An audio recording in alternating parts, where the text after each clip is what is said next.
It is another beautiful day here. I welcome you all to this class.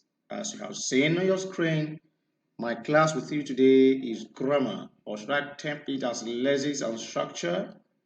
We are going to focus on the topic reported speech. Reported speech. The question is, what is reported speech? What do you know about reported speech? What can you pen down about reported speech?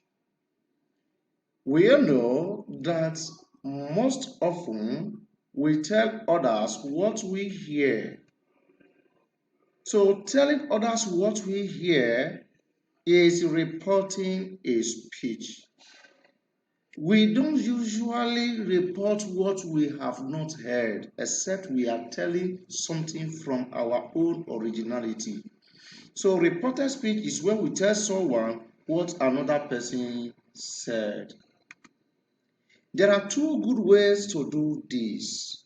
The first way is when you want to say or tell another person what a previous one has said, you use quotation marks or inverted comma. So when we use inverted commas or quotation marks, we call this direct speech. That is when you are telling student B what student A has said, you can use inverted comma, and that is what we refer to as reported speech. When we go to the second one, we use the summary method. The summary method is when we remove the reported speech and change some elements we are soon to see. And this is what we refer to as what? The reported speech or indirect speech. So the direct speech or indirect speech, we are going to see them together in these examples. Let us look at example A. I work in a bank, said Kenny. That is direct speech. You can see I work in a bank is being introduced by what? A quotation mark. So you can see said by Kenny, it is showing that Kenny is the one saying it, not Joel. I'm not the one saying it. Kenny said, I work in a bank, in quotes. Look at the one that we refer to as indirect speech of that same sentence. Kenny said that she worked in a bank. Kenny said that she worked in a bank. So you are reporting what someone said. It could be 100 years to come. It could be 50 years to come. It could be immediately. So once you are reporting a speech, we call it indirect expression. We can report questions, commands, etc., etc. We'll get there soon. Let's proceed. What are some of the rules for reporting a speech? When we want to report a speech, we have what is called habitual expressions, or frequently repeated expressions or recent events. Look at this rule 1. Choose a reporting verb and tense. The reporting verb is often said, as in the one we saw before, Kenny said, but it can also be told, ordered, stated, or reported, depending on the situation. So when we use this, we find out that the expression that's reported is less immediate. Is less immediate, so we can use any of these past tense verbs. However, when reporting questions, you can use verbs like asked or requested. Look at this. Mr. George said he was hungry. What is the reporting verb there? Was. He was hungry. But if Mr. George want to tell you, Mr. George say, I was hungry, that was then. Now he's still hungry. But if I am telling you now, I am hungry, and you want to tell another person, what will you say? Will you say, Mr. Joel said, I am hungry? Are you the one hungry? No. What will you say? Will you say, Mr. Joel said he is hungry? Is he saying it now? No. He said it. So we write, Mr. Joel said he was hungry. Pay attention to it. You are telling another person what someone else has said. So you try to report it and stay away from breaking out the question as if you were the originator. This is rule 1. Choose a reflective verb and the appropriate tense. Rule 2, change the perspective or point of view.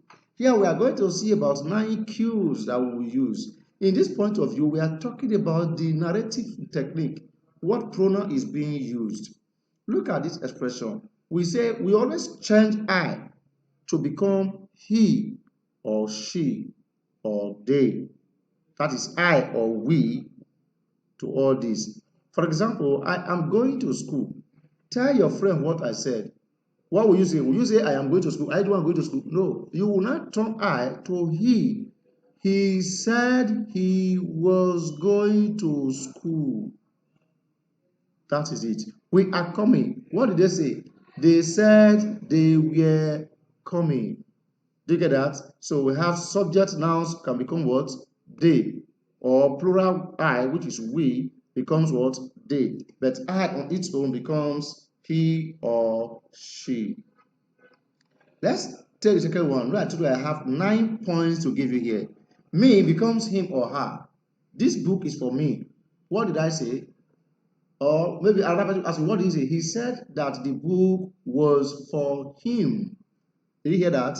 The same is applicable to her. If I were to be a woman, you will say she said that the book was for her. Mine becomes his or her. This is my book. What did Mr. Joel say? Mr. Joel said that that was his book.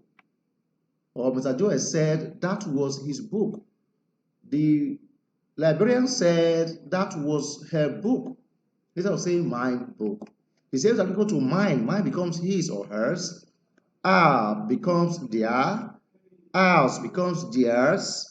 You becomes I, we, me, or us, because you can be a subject and object. And we have your becomes our or mine. And finally, yours becomes mine or ours. All these rules, you are going to use them very well. So pay attention to what you say. For example, this is your book. Tell your daddy what Mr. Joel said. Daddy, Mr. Joel said that this was my book. Do you get that? If you think it is no longer your book, or if you want to dispute that it's not your book. Okay. Do we get that? Beautiful. Let's go to this third rule. Rule number 3. Choose to include that or whether. You observe that in one of the examples I gave, said Mr. Joel said that that was his book. There are 2 words. That. He said that that was his book. So many of you think it is not correct. It is correct, but you are the one that will choose whether it is to be used because that introduction word, conjunction, is optional. Look at it. That is a conjunction linking the 2 parts of the sentence, and so it is optional. I am coming. What Mr. Joe say? He said that he was coming, or he said he was coming. Look at this. Whether it's a conjunction when reporting a question. We are going to talk about question in one of the future classes here. So when we use whether, we know we are reporting a question. Many a person calls it if. He wanted to know if you will be here. If is not a conjunction for nouns, it is used in adverb. Do not say I do not know if it will, I do not know if my daddy will come early. Wrong. I do not know what, whether my daddy will come early, not if my daddy will come early. That is the language of those who do not research. When you have such persons, refer them to me. Give them my number. You see my number on the screen when I'm done. Give them my number, let them call me. I will tutor them on how to use correct English.